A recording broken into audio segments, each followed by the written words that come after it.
The foundations of a successful society rest on the health and competence of its population. It's just common sense to conclude that what happens early in life sets a foundation for everything that follows. What's exciting about the revolution that we're living through right now in biological science is that we're beginning to understand at the molecular level why that's true.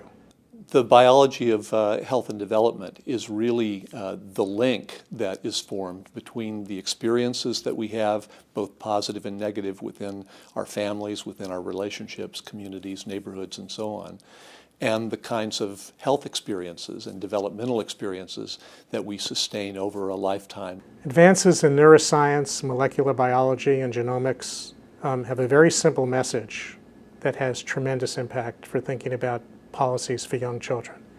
That message is that early experience literally is built into our bodies, for better or for worse. If, as young children, we encounter recurrent or chronic stressors that are within this category of toxic stress, we begin to sustain a kind of cumulative wear and tear on the biological systems of the body, on the cardiovascular system, on the neuroendocrine system, on the systems of the brain. And over months and years of time, this cumulative exposure begins to break down or change the functioning of those systems in ways that can lead to disease and disorder.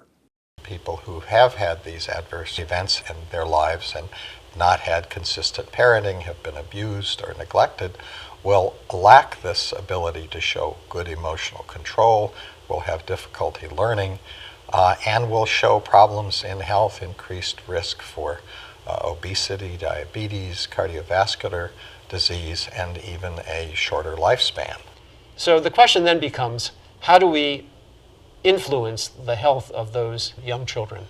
And there we know that there's a strong interaction between the underlying biology, the genetic makeup, and the environment. So extensive research from multiple perspectives leads us to identify three basic foundations of lifelong health that are laid down in early childhood. The first is the environment of relationships in which a child is living. We know that warm, responsive relationships are part of brain development. They're part of the developing feelings of security and close attachment. And those translate into better health because they allow infants to develop all those other systems, including neuroendocrine and inflammatory responses and brain development that lead to better health. The second foundation of healthy development is a safe physical environment that promotes good health and protects children from harm. Creating safe environments for children, both built environments, play environments, protecting them from hazards in those environments, whether it's lead or some other toxic, whether it's tobacco smoke in the home.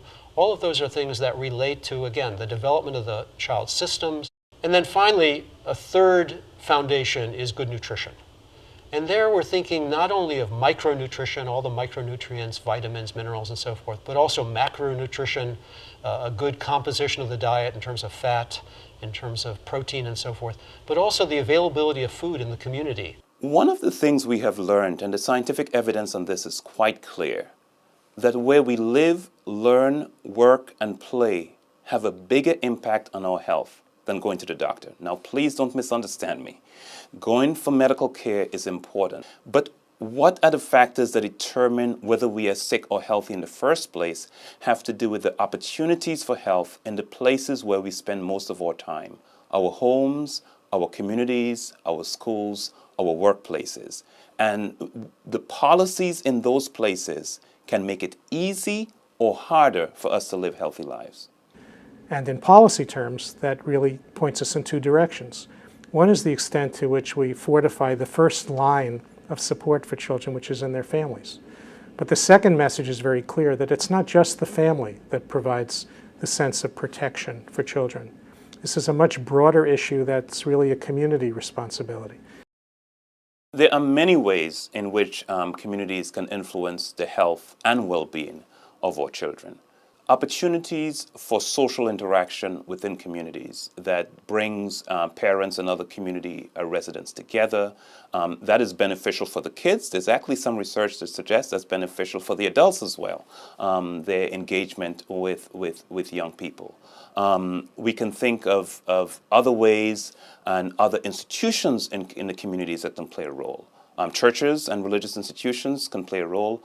Certainly libraries can play a role. What we're talking about is the entire community being a village that provides the support and the nurturing for the development of our children. There are very few social policies that do not have an impact on the health and the well-being of young children. Some are obvious: child care, early education, provision of health care. Some are less obvious, but clear to most people, like how we deal with maternal employment and how we provide services through a child welfare system. Some of them may not be obvious at all, like the extent to which zoning regulations make it easier or more difficult for a community to provide grocery stores with fresh vegetables as opposed to liquor stores and fast food outlets. The question is much more, how is any of these or all of these policy streams addressing the fundamental challenge, which is how we can reduce the sources of adversity in children's lives so that we can reduce the toxic stress they experience. There have been recent analyses that document that the costs to society of disparities are enormous. If all Americans had a health of the college-educated, the U.S. economy would save $1 trillion each year.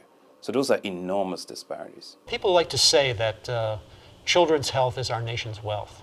But until we really start to act on these ideas of how do we promote health in the earliest part of life, we will not get to being a healthier population and a more prosperous society.